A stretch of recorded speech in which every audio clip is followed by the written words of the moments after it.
Bwana Yesu asifiwe sana. Lakini kitu kingine, kuwa mtu wa bidii katika kusudi au katika bidii, manake kurudia kulitenda jambo.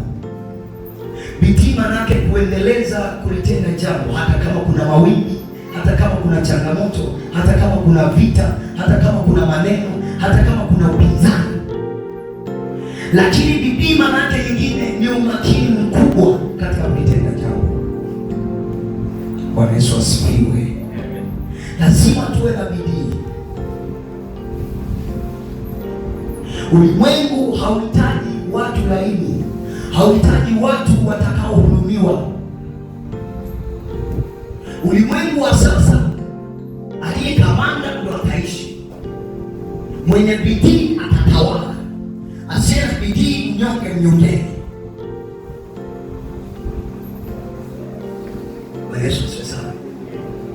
Unasema ndio nakwambia, ulimwengu wa Afrika kwa Mungu kwenye anasema tangu nyakati za kale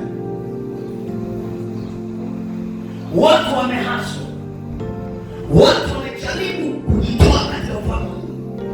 Inajulikana sasa, wakahisi unaweza ukatekwa kwa namna ya kimwili, lakini walio majayanti wa kiroho, kwa sababu kwa changamoto na mapigo na ziki ya dunia, lazima inahitaji mtu aliyejaya mwenye bidii. Bwana Yesu asifiwe.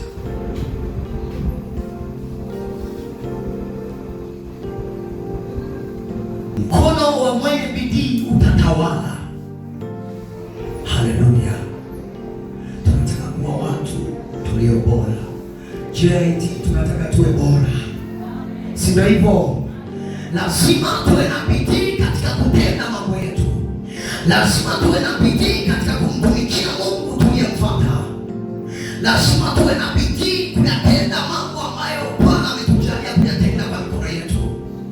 Anasema Mfalme Suleiman ya kwamba kwa kila jambo Mungu aliyojalia mikono mwako kulitenda, litende kwa nguvu zako zote, kwa kuwa wakati utakapokufa hakuna lolote wala ishara huko kuzimu endako.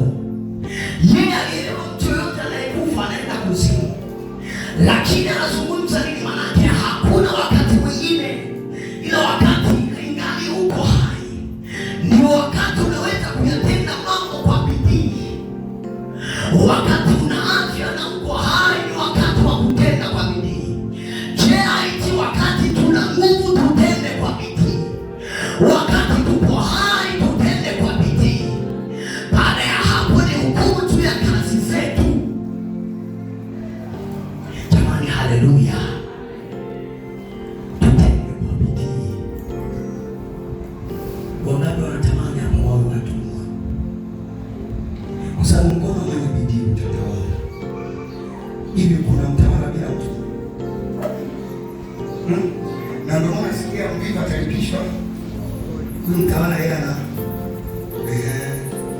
wanakuwa una, yaani hapo huna mvivu, huna vitu na bado na yule mwenye bidii anachukua vya kwako. Jamani, haleluya. Ndio kwa sababu mwenye bidii, wewe hutaki kwenda kujishughulisha, utahitaji kula, utaenda kwa nani? Inabidi ukanunue unga hata 200 500 hiyo ipata kwa bahati nasibu na mpelekea yeye. Unampelekea utakula nini? Yeye anauza. Kwa hiyo hata unachokipata atakula huyu mwenye bidii. Mstari wa 27 hapo anasema, hapiki mawindo yake, bali mwenye bidii anazo mali za samani. Jamani, tunaona wenye bidii. Jamani, mtu mwenye bidii, naona Biblia inavyozungumza. Watu waliobora ni watu wenye bidii katika kutenda mambo. Ni watu ambao hawakati tamaa kirahisi. Ni watu ambao hawakatishwi tamaa. Ni watu ambao hawapotezwi na mirusi ya wapingaji. Haleluya. Wanasema mirusi mingi hupoteza. Sasa ni watu ambao hawapotezwi na mirusi. Piga sana mirusi. hawapotezi hawa.